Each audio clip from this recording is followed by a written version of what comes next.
How to be a man? Arizona's own Joe Costello joins us and shares his journey this week on Rebuilding Me.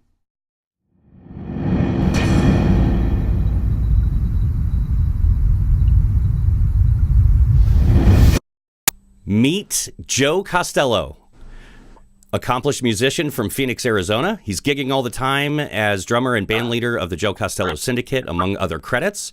He's the CEO of Onstage Entertainment Group, and most recently, he has launched Joe Costello Global. Joe, welcome to Rebuilding Me. Thank you, man. I appreciate you having me. So just so that everybody knows, I mean, you're the first guest that I've had on the show, and I cannot thank you enough because I've run around town a couple times stalking you at different appearances that you've made. And I just love being around you, man. I love your attitude, your positivity, just your whole vibe, man. So I really do. I appreciate you being on the show today. Thank you. Thanks, man. I appreciate the kind words. And you're never stalking me. I appreciate you coming by. So absolutely. So take us back to the beginning before we kind of talk about all the cool stuff that's going on right now. And there's a lot of cool stuff. I know your plate is very full. But take us back to the beginning, kind of where you're from, what it was like growing up for you, and how did your journey begin? How did you get here? So I'm going to make this as quick as I can because I don't want to bore everyone with the minute details. But I was born back on the East Coast, a couple hours north of New York City, just above New Paltz, just below Albany, New York. I grew up in the restaurant business. So my father was an entrepreneur, and I was always around the entertainment in the restaurant. I was allowed to sit in as a little kid in the band, so I got bit by the whole music thing at a young age. My father played sax. Him playing sax kept him alive while he was in the Korean War, because instead of having to be on the front lines, he was in the band. So music's always had a deep meaning for me in regards to that. And just being around the restaurant business and growing up, I guess that's how the entrepreneurial spirit was instilled in me. And I ended up going to a New York State music school out near Buffalo, New York, called Fredonia State University. It's part of the SUNY program. I got my bachelor's degree in a combination of all sorts of things related to music, radio, TV, performance. I played in the student-run jazz ensemble.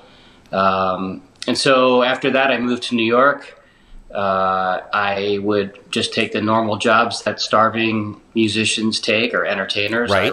I was a waiter and, all those kind of things. Eventually, I landed an office job. And then I started getting into computers when it was still very early. And I had just a knack for it. Even though my math skills are not the best, I had a knack for computer stuff. And so then through the times I was in New York, I would still tour with bands. I would play. I'd go down to the jam sessions at the Blue Note. But at the same time, I was always doing a day job and working. Eventually, my entrepreneurial spirit just made me open up a couple of my own companies that were software network related. And I did that. Music was always something there that I did on the weekends and on the evenings. And then eventually I just got to the point where nothing really was happening for me in New York. Right. And I decided to move out here to Arizona in 2004. And when I came out here, I couldn't find the music scene. I didn't know where it was. It wasn't a matter that it didn't exist. I just didn't find it. And then I eventually went to jam sessions, found people, met people, started my own band. At the same time, I was still doing other work, owning my own businesses. So I hadn't worked for anybody since the late 80s, I think it was. So I've been an entrepreneur since then, yeah. Wow. And then eventually when I did form a band, I kind of made a promise to myself and the band that we would not become a sports bar type band. We would eventually work and nothing against that. Everyone has their spot and they like what they do. I wanted to play the resorts and the casinos. So we eventually got into our first resort. which was the Mauna Lucia Resort here in Scottsdale. Oh, wow. That's big time, man. That's an upscale resort. That's nice. Right. And we auditioned for them, and they loved us so much they booked us every Friday and Saturday night from that point forward. Wow. And this sort of leads to the organic reason that Onstage was created. The band started getting popular. We would get asked to do weddings, corporate events, and so we couldn't be there every Friday and Saturday night. And so instead of leaving the resort hanging and saying, well, just put someone else in our place while we're not here, right, a light bulb went off, and I said, okay, I know this room, I know the volume, I know the clientele, I know the dress code. I'm going to find a perfect replacement for us, and I will hire them, tell them everything they need to do. You pay me like you normally do, I'll pay them. And that was the growth of that, or that was the beginning of basically Onstage, is that I started to understand that my business sense, my entrepreneurship, and my musician, the aspect of me being a musician and knowing the music side of things and the business side of it, that I could actually help to book music in town. Oh, wow. And that was the start of Onstage. You knew from early on, like music was literally a part of your blood, and very similar backgrounds, by the way. So I grew up, my family was all in the food business. We're all from New York. I'm from Strong Island, of course, not from the rich area of town like you are, but you knew that it was music, and then you kind of got pulled away with the whole, right, with like technical and computers and that kind of thing. So when was that moment that you were kind of ready to move back into music, and what was it that got you back on track? Well, it's funny because I think the way I had this mastermind plan that I was going to become a successful business person, mm-hmm. and the business was going to fund my musical endeavors, knowing that music is such a tough business to make money in. And if I ever, hopefully when I do some upcoming talks, if I ever talk to a young audience of hopeful musicians, I would say, not even musicians, anything that, if you're young and you have something you want to do, I would suggest that you go full on into it and you don't have a plan B, because the plan B you'll always lean on that. And I've done videos about this. Yeah. I just think that you can't do that. You have to put all of your eggs in one basket. It's the opposite of what we were taught as young kids, because our parents wanted us to be safe, and they wanted us to not, they wanted us to make money and be healthy and be able to eat and put food on the table and have a roof over our head. Sure. Yeah. And I just think that old mentality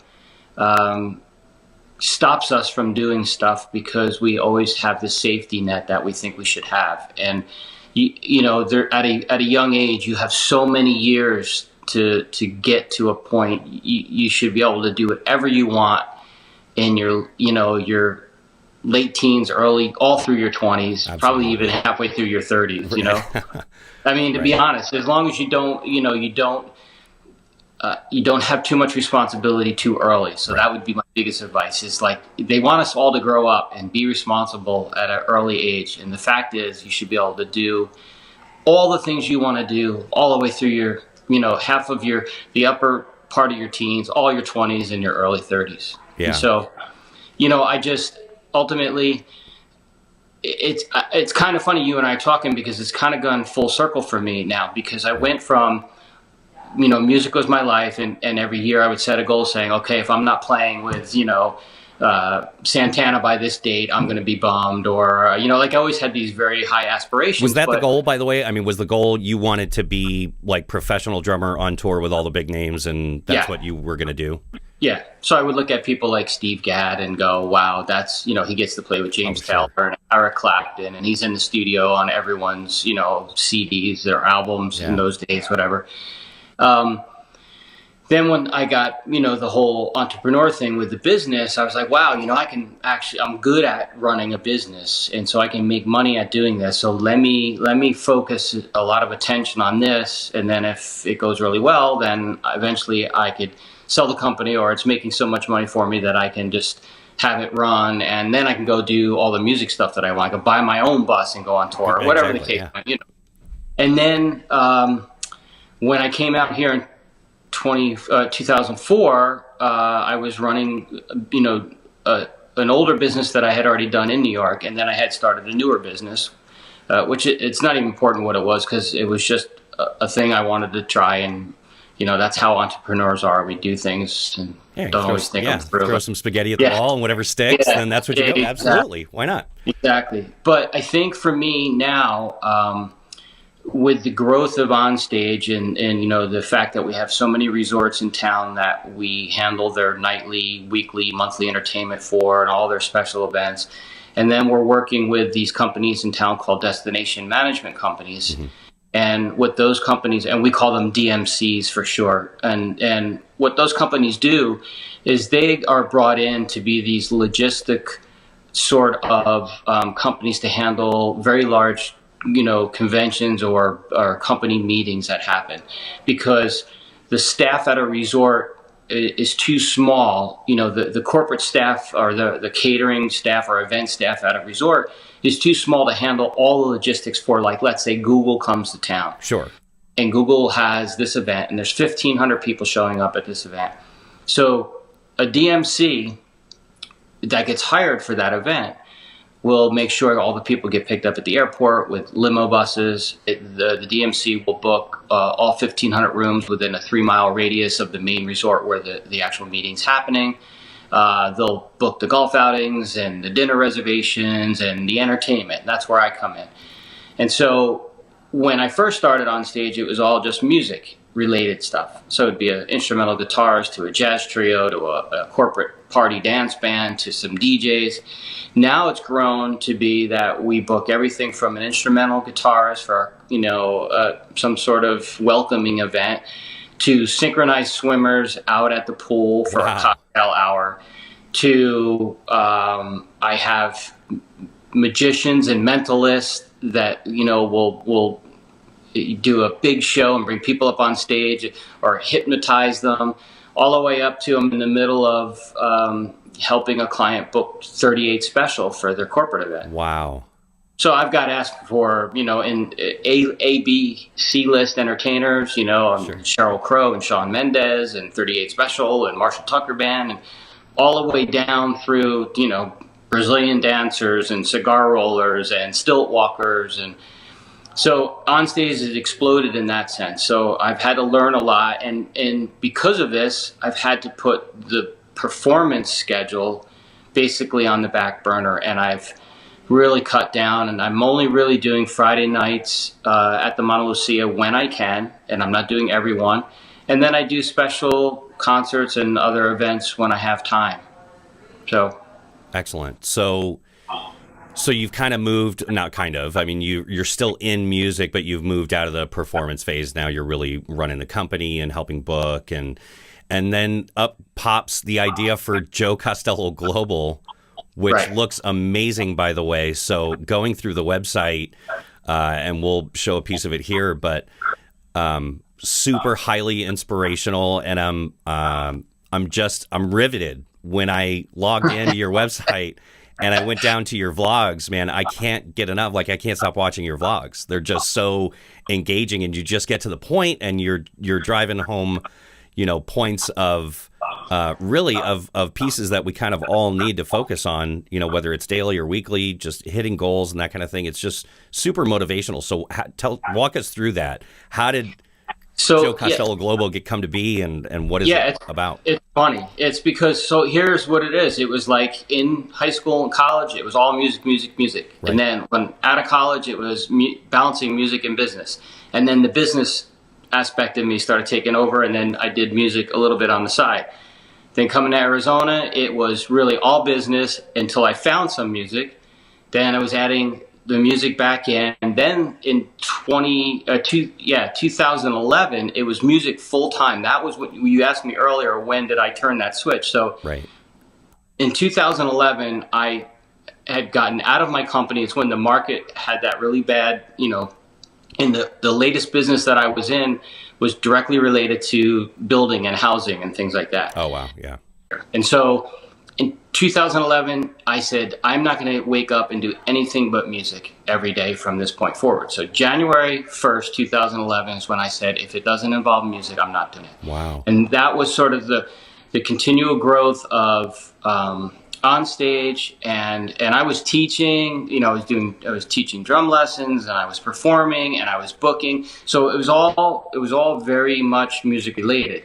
Right. And then I got to the point where on stage got so busy, I had to stop teaching. And then on stage has now gotten so busy, I have to stop playing as much as I'm playing. Right. But what I was doing was I went through my own evolution of like, you know, woe is me, why didn't I ever get that big tour? Or, you know, all of these things that you sort of, you know, you don't take responsibility of yourself. And then I started looking internally and saying, hey, you know, we all really have control of this on our own. And I started to watch people that I inspire about, you know, how they live every day of doing exactly what they want to do. Right. And just being super positive and super kind and super grateful for what you do have. You know, you lay down on your bed at night and you're like, you know, I'm not laying on a piece of cardboard. I don't have like a black garbage bag draped over the top of me. I'm not hungry. I'm not cold. You know, just things that we don't think about. Basics, yeah. Just being grateful for the basic stuff. Absolutely. Yeah, yeah. And then it started to get to the point where I see with Facebook, you learn so much more about, you know, people who are suffering with, you know, obviously cancer is one of the biggest things, right? Sure. So you see these people saying, oh, you know, I lost my best friend, or I'm going through it, or whatever the case might be. And then I started to get to the point saying, hey, you know what? You got to wake up every day and be super grateful for your health. Because literally, your health is just is the same foundation as it is for like a house, right? Without the foundation, the house will fall. Absolutely. Right? Or you can't even build a house on a bad foundation. Absolutely. So for me, health is really, really important. I'm not like a health nut. Like I don't, you know, I'm not crazy. You know what I mean? I'm not sitting around sipping green tea all day and you know, whatever. I try to eat organic food when I can. I'll have the baddest looking burger you'll ever want to see. I'll drink beer and whiskey when you know, but I go to the gym 6 days a week. So it's really important for me to stay super healthy. And so with all of that, I would do these little videos on my way to the gym and on my way home because it was my only quiet time. You know, when I'm at my desk, I'm like just going crazy and phone calls and on the computer. Of course. But the car is like this little, I don't know what it is. It's just this little escape from everything, right? So I bought this mount because at one point I was holding the phone in my hand, and then people were writing. You got a lot of heat for that? Oh my gosh. Yeah.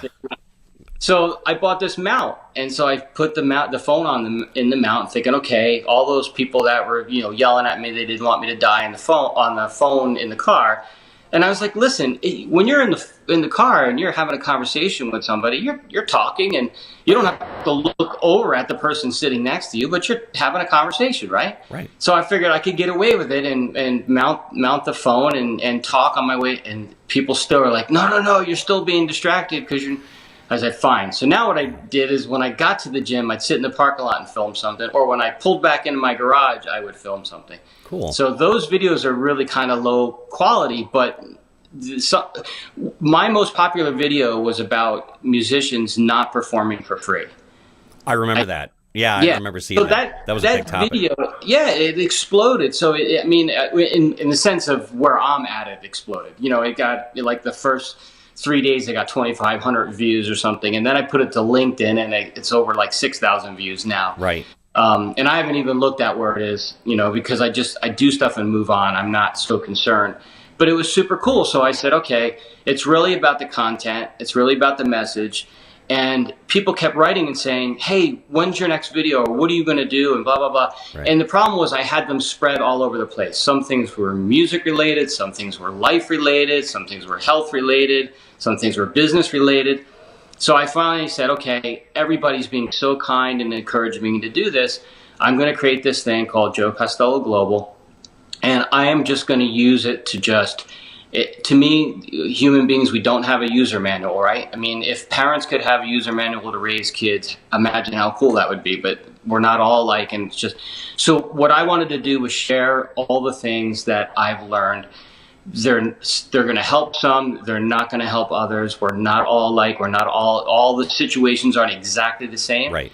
But I felt like, you know what? If me being in my middle-aged years, if I could start to just give back, and one person saw it and says, wow, it's a great idea and it helps, or that's a great idea and I'm going to avoid that situation, right. or whatever, I thought it would be useful. And everyone keeps saying that I don't have a book. I don't have T-shirts. I don't have cups, coffee cups or mugs or pens, or, I'm not selling anything. Why not? Where's your, where's your merch, man? I know. Maybe someday. I mean, I do have a shop part on the website, because I was hoping I could just create my own inspirational T-shirts with my own things and put them out there. Absolutely. But ultimately, the website, the whole theory behind the Instagram page and the Twitter page and the Facebook page and the website is just to me being my authentic self. Right. Just, and I think that's what people write all the time. They're like, you just come across as caring and being authentic. And that means a lot to me, And so that's where it came from. I know that was a long answer, but that's kind of where it came from. That's the perfect answer. And and you're honestly, Joe, you're one of my favorite people on the planet, because you are so genuine. I think you just right in any setting, any conversation I've ever seen you in, man, you're just more than gracious. And you're a busy dude, man. And I'm hearing you even just saying, like, going to the gym 6 times a week. Like, all I really do is work, right? And I'm struggling, right, in my time to figure out, when do I get outside and actually take care of myself? But you're right. That's the most important thing. And actually, not to digress, but that post regarding the, stop playing for free musicians, 1,000% true. Because first of all, especially in our market, so we're in the Phoenix market, there's tons of money out there in nightlife. There's no reason for club owners or bar owners or anybody to not be paying for talent. But really the bigger lesson there, and I don't know if you even realize that you touched on this or not, but get paid what you're worth, like value your time. I know you kind of mentioned that a little bit, but it's a bigger conversation to talk about the dynamic of the industry and getting paid, and not working for free so that people can eat. That's huge.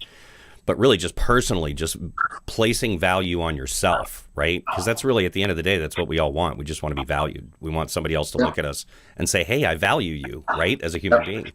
And that's where it starts. It starts with you actually saying, hey, I value myself, and my time's not free, sorry. So, and your check's coming at the end of this interview, by the way, for your time for this morning. No, and the other thing, the point of all of that is that it's a domino effect, and people are so much into their own little world that they don't realize, okay, you allow that club to bring you in and you play. And it happened, it came because there's a club in town that started asking people to come in and audition.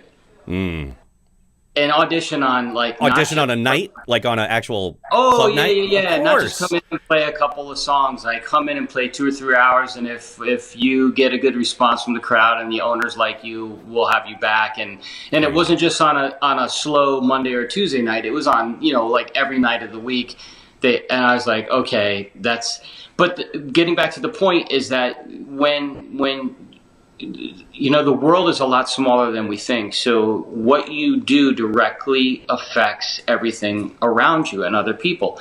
That's the point that people didn't understand. They're like, okay, well, it's just one club and it's just me. And if I want to go play for free, then it's my problem. No, because now you've set a standard and you've allowed that club to get entertainment for free. So now they're going to attempt to do that on and on and on, and then all of the great musicians out there, or performers, or whatever kind of entertainer. You could be a dancer or a juggler, I don't care. Right. You've worked really hard on your craft, and now someone is out there diminishing the market by doing something like that. So, my advice in that video was like, if you're not good enough to play out for, to get paid, then don't do it at a bar and ruin it for the rest of the people that have worked really hard and are ready to go out and play those places. Go to an old age home or senior living home or a cancer hospital and play for those people who can't get out to see entertainment. Sure. That would be a better use of your time. Absolutely. Yeah. So, No, huge. I mean, it's such an important piece, man. And again, I love how genuine you are, and you're just not afraid to talk about those things. That's the fun part. And I think that's why I really wanted to have you on. well, now it's my turn to compliment you, because this story is super, super important, and no one is going to believe this happened. I'm going to hide. Do you even know what I'm going to say? I have no idea. So for all of you out there that might, that end up seeing this and understand about, us as entertainers, we play all sorts of nights and events, and we happen to play holidays a lot. So this gentleman right here on a holiday, which was Thanksgiving, Oh, you're right. came to one of the resorts that we were playing with, and he actually brought like food for us, thinking that we would not get fed or we would not have time to eat. Do you remember that? You brought us like turkey sandwiches. Yeah, it was turkey sandwiches with cranberry and the whole. I was like, who is this dude? Look, man, it was I wanted to let you know like how much you mean, like just to me. I mean, as a fellow musician and just a guy trying to do the right thing. And I don't think we do that enough for people, to just say thank you and support each other. And thank you. That was huge, man. That was like, no one's ever done that, ever. I don't think I really told anybody either. So this is the first.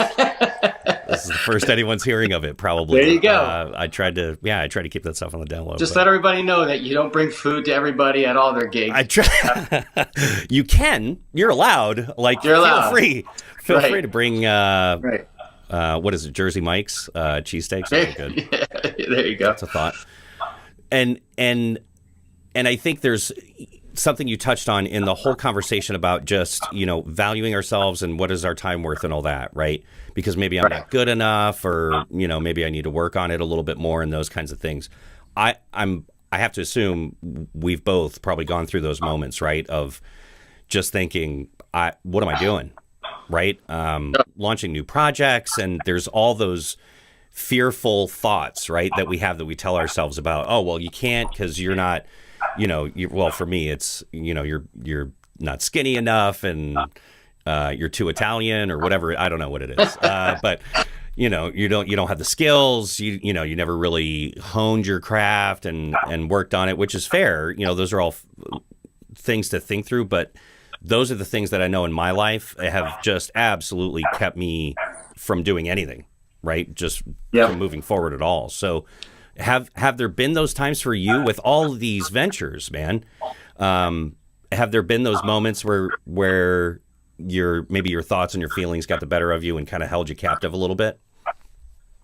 Yeah, you know what? It's funny you should ask that question, because to be honest, I think it's happened more in my musical world than anything.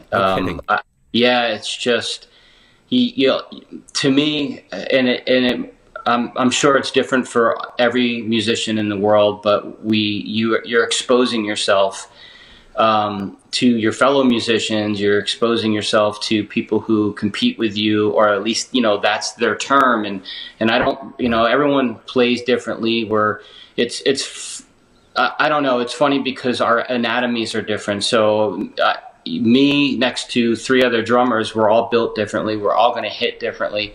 We're all going to sound differently. Some people are going to have put in more time than others. And so you worry about how well you're playing and who sees you and your ego, and sure. And I feel I hear the little voices and feel the doubt so much more musically than I do through business. The confidence level I have in what I've done business wise,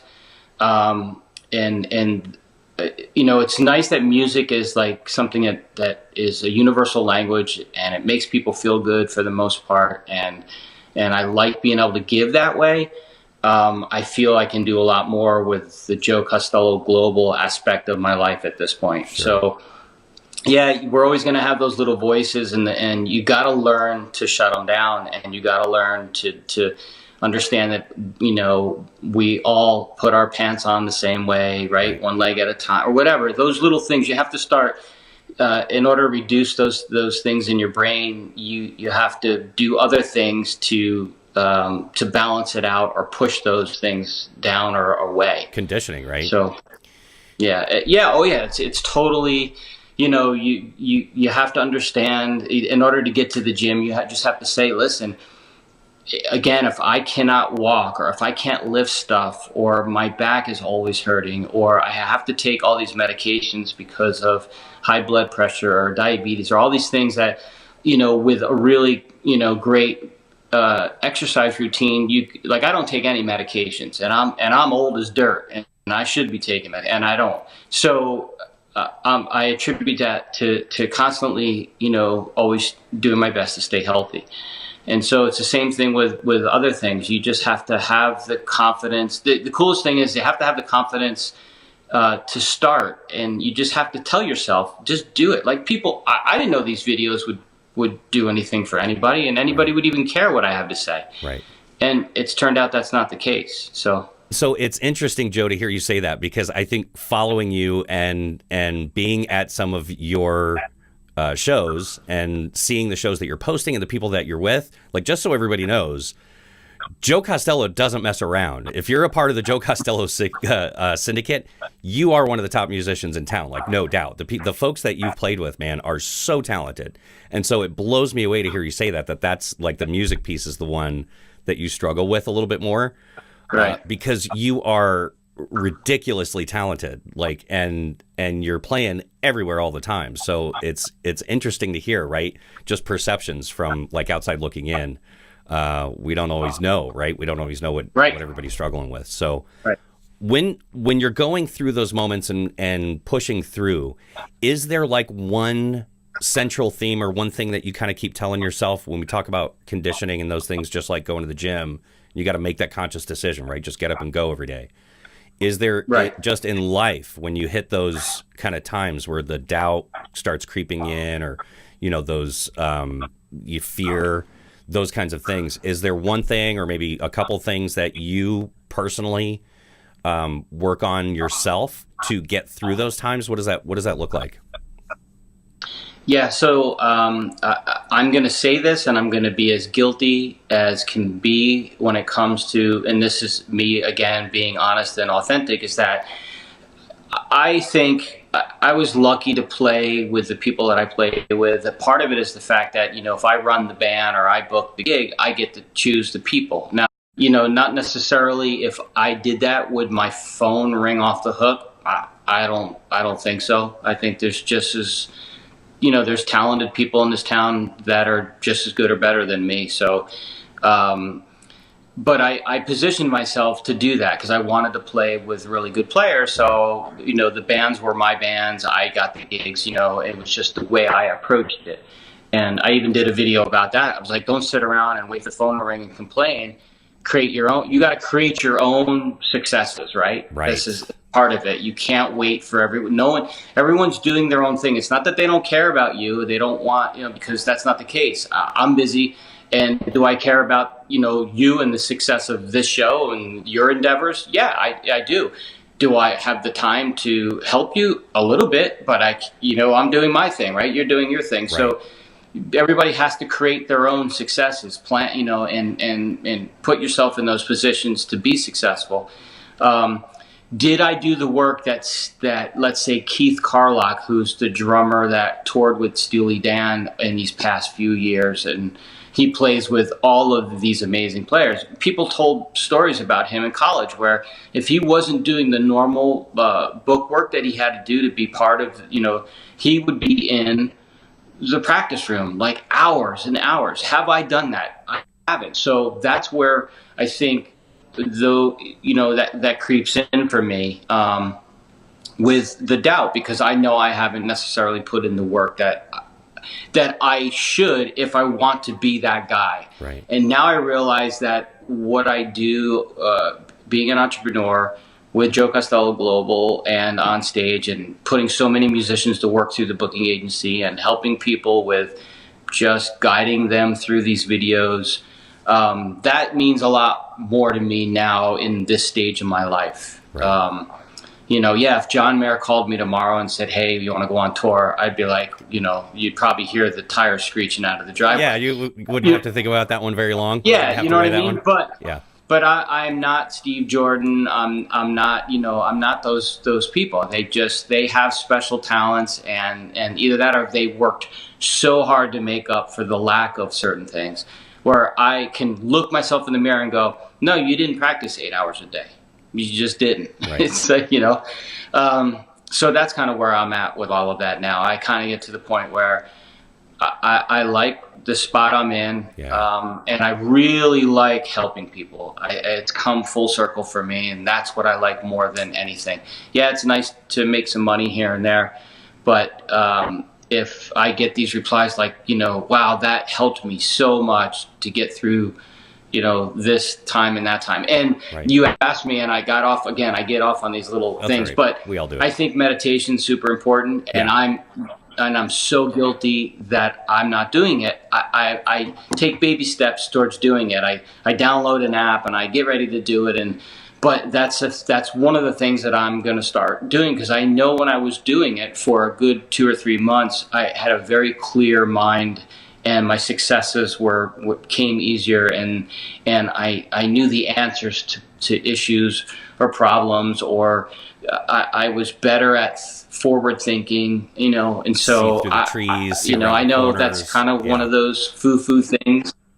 Yeah, no, but I think it's important, man. I think they're going to find out one day that it's so important to quiet your mind like that. And then the other thing that I do is I say, hey, I know that someone else is going to do what I am basically potentially thinking of doing or not doing. Right. But I know these other people that are super successful are going to do it, because that's how they've done it in their mind. So it's like if you sit on the couch and you're sitting there going, oh man, I got in late last night and I'm really tired and I don't feel like going to the gym, and then, whatever. If you just get your sneakers on and get your car keys in your hand and walk out the door, that's it. You just need to take those first couple steps towards whatever that thing is that you're not making a decision on. And that's true with like everything. It's just like so many people plan to death. They just plan, and they never take the step. You just gotta, like, my website is, it's up, but there's so much that has to be done. Sure. And that vlog is empty compared to the actual video content that I have available. It's just that it's hours to sit there and load those things up. Right. And I'm busy just doing the normal day-to-day stuff.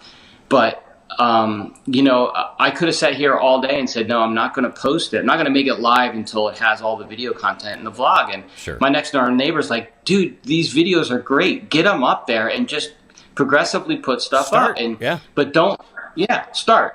That's it. It's just take the step forward and start. And I had to do the same thing. I had to kick myself in the tail, because I had this idea for this whole thing. Rebuilding Me was like 10 years ago, and I kept waiting for the right time, or maybe like when we were in Mesa, I got to find a facility so that we can do a big broadcast show with a live audience and blah, blah, blah. Like, none of that matters. That's all just excuses. And, and honestly, to our earlier point, it wasn't having enough confidence in myself to just start taking steps forward. And so I'm so glad to hear you say that, man. And so the physical stuff, right, is kind of, that's the foundation, meditation. And then not just sitting around and keep thinking and dreaming, but just take some action, something. And you got to act as if that that's the other thing. I think that it's a quote by Steve Jobs, and I think it's something like, act today as if it's your last day, or act as if you have a week to live. Or I'm embarrassed, I don't know what the saying is, but he said it, Right. And you have to live as if you've just been told that you have limited time. And we all know we do, but we don't act as if we do. We just act as if, I don't know, we act as if we're here and being punished. Like, life sucks and it's just bad. You have to flip that around and go, I don't know. There's other people that I watch and listen to, and there's something about the chances of us becoming a human out of like all the genetic makeup in the world. We could have been an ant, right? We could have been, I don't know, anything, an insect.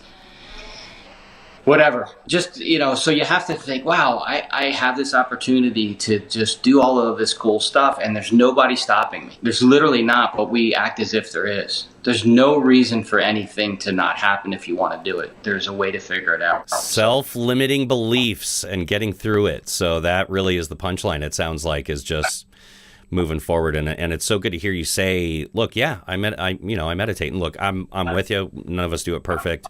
But it does make a difference. It feels good, right? To get that clarity and just take some time out, man, decompress, put Facebook down for 5 minutes, right? And just move forward. So JoeCostelloGlobal.com, right, is the website?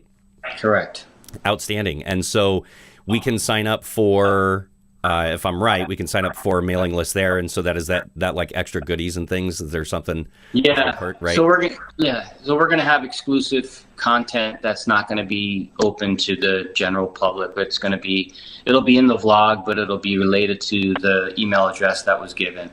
And eventually we'll probably have a back-end private client, well, not client portal, but a back-end private portal where we'll have other things that happen, and it'll be invites. Hopefully, like I said, I would love to have some mastermind groups and some speaking things that happen and other things like that. So. Absolutely. Yeah, I'd love to, I mean, anything that I can do to help you out with that, and vice versa. Like if there are opportunities that you see that you're like, hey, yeah, maybe, this would be a good opportunity to partner, man. Invitation's always open. We're kind of right down the road from each other. So yeah, anything that you need. And isn't it funny though? I think we had a conversation the other day just about finding out about things you don't know how to do, right? Or learning how to do new things and picking up new skills along the way. That can be frightening. Like it can be like, man, this isn't that great, right?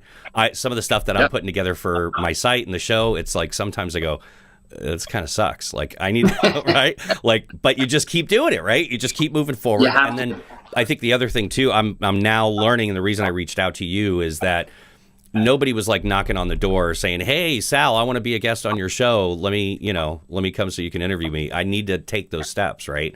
I had to reach out and message and say, hey, Joe, what's going on?